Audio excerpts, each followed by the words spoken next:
Hello everyone.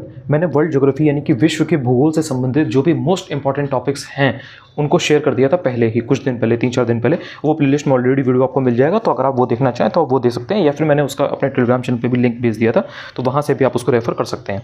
इस video में Indian geography यानी कि भारत के भूगोल से संबंधित जो मोस्ट इंपॉर्टेंट टॉपिक्स हैं उनको मैं शेयर करूँगा। मोस्ट इंपॉर्टेंट टॉपिक्स का मतलब क्या है? मोस्ट इंपॉर्टेंट टॉपिक्स का मतलब ये है कि जब भी कभी आप ज्योग्राफी पढ़ें तो आप इन टॉपिक्स पर पहले फोकस करें। इनसे लगातार क्वेश्चंस आते रहे हैं अभी तक यूपीपीएससी के एग्जाम्स में डायरेक्टली। जब आपके पास टाइम कम हो तो रिवाइज जब करना हो आपको तो पहले इनको रेफर करें। जब आप पढ़ाई कर रहे हैं तो अगर आपको कम समय में ज़्यादा क्वेश्चन सही करने हो एग्जाम के लिए, पहले इन टॉपिक्स को अगर आप रेफर करेंगे तो आपको ज़्यादा आउटपुट मिलेगा। तो एक ये स्मार्ट तरीका है, ठीक है। बात करते हैं। सबसे पहला टॉपिक है आपका भारत के जो अनुसंधान केंद्र है, यानी कि जो आपके रिसर्च सेंटर्स होते हैं, ये बहुत इंपॉर्टेंट है। ये आपको पता होना चाहिए कि किस चीज़ के लिए कौन सा रिसर्च सेंटर कहाँ पर है। नॉर्थ में कुछ कुछ बहुत इंपॉर्टेंट है, साउथ में कुछ कुछ बहुत इंपॉर्टेंट है, सेंट्रल इंडिया में कुछ कुछ बहुत इंपॉर्टेंट है, यूपी में स्पेशली अगर आप देखोगे तो कई सारे हैं। यूपी का एग्जाम है तो यूपी के तो एटलीस्ट आपको पता होना चाहिए। इसके अलावा कुछ कुछ जो मेन है वो आपको बाहर के भी आइडिया होना चाहिए। जैसे अगर कोई हरियाणा में है, कोई अगर पंजाब साइड है, तो इन सब का आपको आइडिया बेसिक होना चाहिए। जैसे अगर आपसे पूछा जाए कि चारागाह को लेकर के जो अनुसंधान संस्थान है वो कहाँ पर है, तो वो झांसी में है, बहुत पॉपुलर है। या अगर पल्सिस को लेकर के जो रिसर्च सेंटर है वो कानपुर में है। तो ये सब ऐसे क्वेश्चंस अगर आप गलत करते हो एग्जाम में तो फिर कोई मतलब नहीं है फिर पेपर देने का, क्योंकि ये ऐसे क्वेश्चंस हैं जो हर साल आते रहे हैं, हर साल आते रहे हैं अभी तक। अगर आप ये जो मैंने आपको अभी बताया ना, दलहन अनुसंधान संस्थान वाला, पल्सिस रिसर्च वाला, अगर किसी इंसान ने आरओ के प्रीलिम्स और मेंस के पेपर को एनालाइज किया है अच्छे से, जब एग्जाम हुआ है, तो आपको कुछ 8 से 10 पेपर मिलेंगे। आप दलहन वाला क्वेश्चन, ये पल्सिस रिसर्च वाला क्वेश्चन कम से कम 7 से 8 बार देखोगे। प्रीलिम्स मेंस में घुमा फिरा के कभी ना कभी वो ऑप्शंस में या जो क्रोनोलॉजी का क्वेश्चन होता है या मैच द फॉलोइंग होता है उसमें देते ही देते हैं। तो इसी तरीके से कुछ कुछ और भी जो आपको इंपॉर्टेंट मिलेंगे वो आपको पता होना चाहिए। जैसे अगर आपसे लैंग्वेज का पूछ ले या आपसे मिनरल के डेवलपमेंट का पूछ ले कि कहाँ पर है, तो वो नागपुर में है या हैदराबाद में है, आपको आइडिया होना चाहिए। अगर लैंग्वेज से संबंधित पूछ ले तो आपको आइडिया होना चाहिए। अगर आपसे सेमी एरिड वाला पूछ ले तो वो जोधपुर में है या बीकानेर में, आपको क्रिस्टल क्लियर आइडिया होना चाहिए। आई होप कि आप समझ गए होंगे कि मैं किस टाइप के टॉपिक की बात कर रहा हूँ। इसके बाद में कुछ कुछ ऐसे भी इंस्टीट्यूट्स या ऑर्गेनाइजेशन होते हैं जो स्टील प्लांट्स या एल्युमिनियम से रिलेटेड होते हैं। अगर आप 2022 का पीसीएस का पेपर देखोगे तो उसमें एक एल्युमिनियम वाला आया था कि उसमें एल्युमिनियम की जो कंपनी है या जैसे स्टील प्लांट्स वगैरह होते हैं ना, जैसे ये आपका राउरकेला वाला है, दुर्गापुर है, तो इस तरह के जो होते हैं उनमें आपको देखना है कि उसका ईयर क्या था और किस कंट्री के सपोर्ट से वो बनवाया गया था। जैसे अगर स्टील प्लांट्स की बात करें तो अगर राउरकेला वाला है या दुर्गापुर वाला है, तो ये सब इसमें किस कंट्री ने हेल्प की एंड वो ईयर कौन सा था। एंड वो अगर थोड़ा सा और अगर आप इसमें अंदर जा सको तो ये देख लो कि किस 5 ईयर प्लान में, किस पंचवर्षीय योजना में वो स्टील प्लांट लगाया गया था, डेवलप किया गया था, फिक्स किया गया था वहाँ पे। तो इस तरीके की कुछ कुछ बेसिक चीज़ें आपको आइडिया होना चाहिए। एल्युमिनियम और ये जो आपका स्टील प्लांट है ये बहुत इंपॉर्टेंट है। एल्युमिनियम का तो हर साल ऑलमोस्ट घुमा फिरा के कहीं ना कहीं पूछते ही हैं। वो आपको आइडिया होना चाहिए और रिसर्च सेंटर हो गए। इसके बाद में जो मिनरल रिसोर्सेज है, मिनरल रिसोर्सेज में आपको सबसे ज़्यादा कोयले का पता होना चाहिए, कोयले का और आयरन ओर का। ये 2 मोस्ट हैं, मोस्ट बेसिक, मोस्ट इंपॉर्टेंट। इसके अलावा कॉपर और मैग्नीज, इन 2 का और पता होना चाहिए कि कॉपर कहाँ पर मिलता है और मैग्नीज कहाँ पर है। इनका जो प्रोडक्शन है वो भी, और जो रिजर्वायर है, जिनके रिजर्व हैं, भंडार हैं, उनका भी आइडिया होना चाहिए। बाकी जो कोयला है और आपका आयरन ओर है ये तो है ही है। अब जैसे आपसे बेलाडीला की खान पूछ ली जाए कि बेलाडीला माइन कहाँ पर है, तो आपको पता होना चाहिए कि कहाँ पर है और किस चीज़ के लिए है। इसी तरीके से आपसे अगर पूछ लें कि जो खेतड़ी है, खेतड़ी वो कहाँ पर है एंड किस चीज़ के लिए, तो पता होना चाहिए कि खेतड़ी तावा है एंड राजस्थान में है। या आपसे अगर पूछ लिया जाए कि बॉक्साइट के लिए कौन सा पॉपुलर है, तो बॉक्साइट के लिए उसका जो प्रोडक्शन है या उसका जो रिजर्वायर है वो कहाँ पर है, तो पता होना चाहिए कि हाँ उड़ीसा है कि झारखंड है। तो इन सब चीज़ों में अगर आप डाउटफुल हो तो फिर आपके क्वेश्चन जो इजी क्वेश्चन है वो भी गलत हो जाएंगे। तो ये मिनरल रिसोर्सेज से हर बार एक क्वेश्चन आता है। यूपीपीएससी 2022 का पेपर आप देख लेना, उसमें भी आपको मिलेगा। हर साल ऑलमोस्ट आता है। 22, 21, 20 आरओ का पेपर उठाओगे उसमें भी आपको मिलेगा। प्री मेंस कहीं ना कहीं जरूर पूछा जाता है। तो ये वेरी इंपॉर्टेंट है, इसको तैयार करके रखें। इसके बाद में एग्रीकल्चर में जो मिसलेनियस का सेक्शन होता है वो भी बहुत इंपॉर्टेंट होता है, तो उसमें थोड़ा सा देख ले। देखिए इसमें तरीका ये होता है कि आपको पहला एटलीस्ट पता होना चाहिए। जरूरी नहीं है कि आप सारी फसलों का, सारी क्रॉप्स का जो उसकी तीनों नाम है वो आपको पता हो, इतना पॉसिबल भी नहीं है एंड इतना करना स्मार्ट तरीका भी नहीं है। एक क्वेश्चन आना है तो उसमें जो मेन क्रॉप है उसका पता होना चाहिए। जैसे अगर सपोज कि शुगर केन है, गन्ना, गन्ने का आपको पता होना चाहिए, मेज़ का पता होना चाहिए, दालों का ओवरऑल पता होना चाहिए, दलहन का, सेपरेट आपको दालों का नहीं पता है कोई बात नहीं, जैसे मूंग की दाल है, उड़द की दाल है, अरहर है, इन सब का नहीं पता है कोई बात नहीं, लेकिन ओवरऑल दलहन कितना है पता होना चाहिए, ओवरऑल तिलहन कितना है आइडिया होना चाहिए।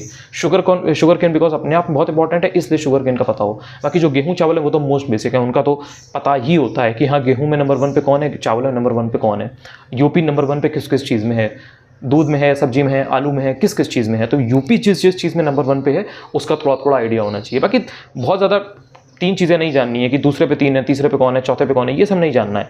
पता है तो ठीक है, नहीं पता है अगर पहला भी पता है तो जनरली आंसर आ जाता है। अगर बहुत ही टफ क्वेश्चन होगा तो फिर उसमें आपको अगर क्रोनोलॉजी सेट करने को देगा भी तो उसमें फिर आपको 2-3 मालूम होने चाहिए, तो वो फिर थोड़ा सा टफ क्वेश्चन हो जाता है। उतना परेशान होने की जरूरत नहीं है, बट हाँ एटलीस्ट आपको इतना तो बेसिक मालूम होना ही चाहिए।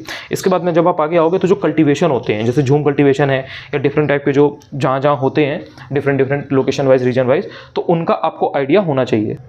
इसके बाद अगर आप बात करो कि तिलहन दिलहन मैंने आपको बता ही दिया है, तो इसमें भी जैसे रबी है, खरीफ है, तो इसमें कौन कौन सी क्रॉप्स आती हैं इनका आपको एग्जैक्ट नाम पता होना चाहिए। जैसे अगर आपसे कोई पूछ ले कि गेहूं आलू या सरसों और तिल या उड़द या अरहर ये सब किसकी फसलें हैं, रबी की हैं कि खरीफ की हैं, या अगर आपसे पूछ ले कि जो तरबूज है या खरबूज है, मस्क मिलन, वाटरमेलन या ककड़ी है, खीरा है, ककम्बर, तो ये सब आपसे अगर पूछा जाए कि ये कौन सी उसमें आती हैं, रबी में आता है, खरीफ में आता है या जायद में आता है, तो आपको क्लियर आइडिया होना चाहिए। इतना सब आपको पता है तो आप कर ले जाओगे क्वेश्चंस।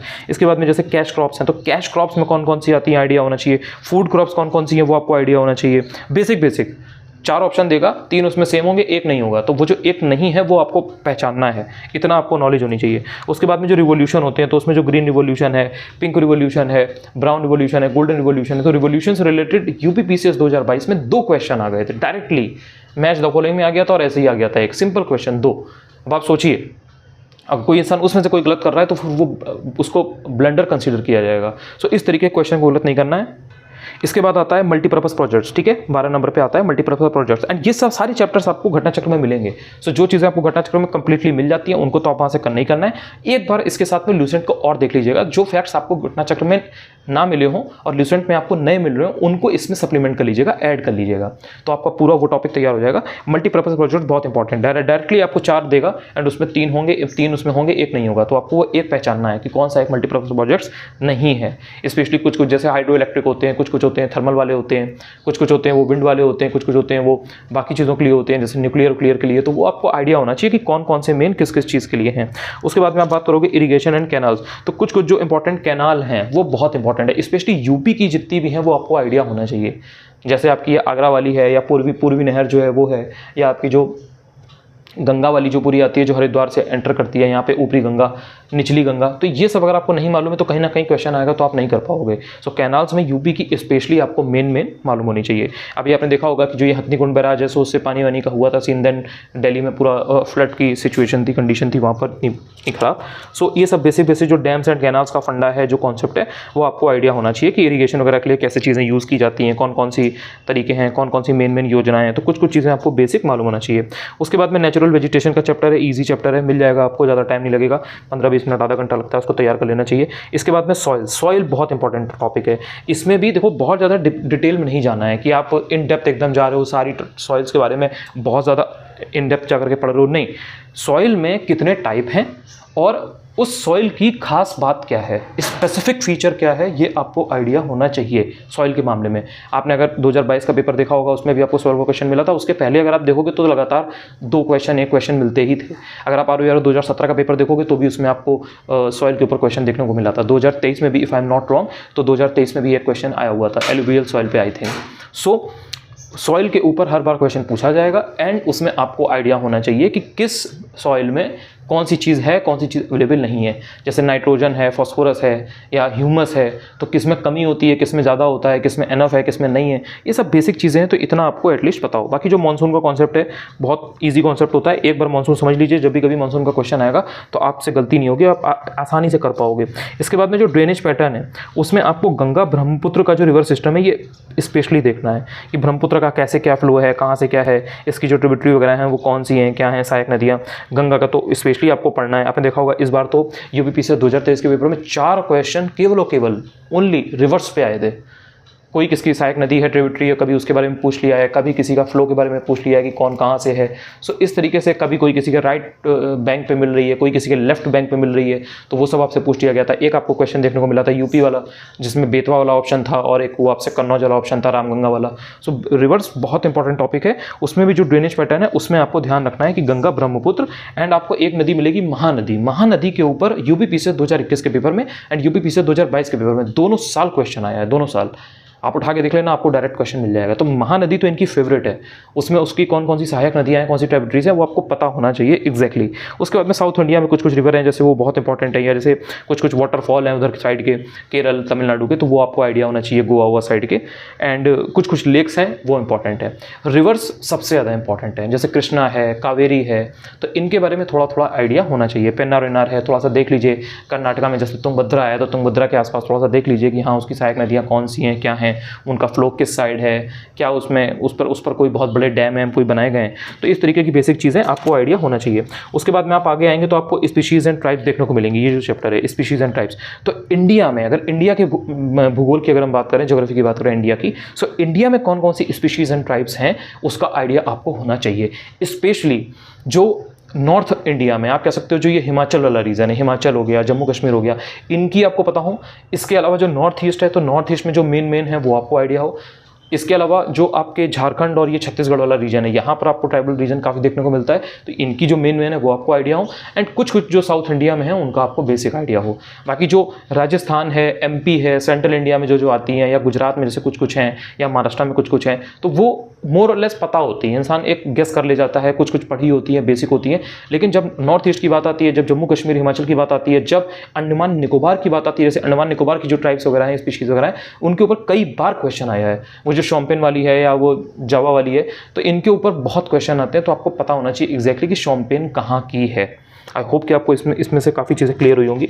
उसके बाद में आपको प्लेटू देखने को मिलते हैं, यानी कि जो पठार होते हैं। तो भारत में बहुत ज़्यादा कोई ऐसा नहीं है कि 50 तरीके के पठार हों, चीज़ें हों। बेसिक प्लेटू हैं, उनके नाम आप देख लीजिए, किसका कहाँ पे रीजन है, क्या है, किसका कहाँ से कहाँ तक एक एक्सपेंशन है, एंड वहाँ पे उसकी जो सबसे जो टॉप मोस्ट पॉइंट है, जो एक हाइट है उस पर्टिकुलर लोकेशन की, वो बेसिकली पता हो। इतना पता है तो आपको एक क्वेश्चन आराम से निकल जाएगा अगर आएगा। इसके अलावा कुछ कुछ जो दर्रे हैं, यानी कि जो पासिस होते हैं, वो बहुत इंपॉर्टेंट है।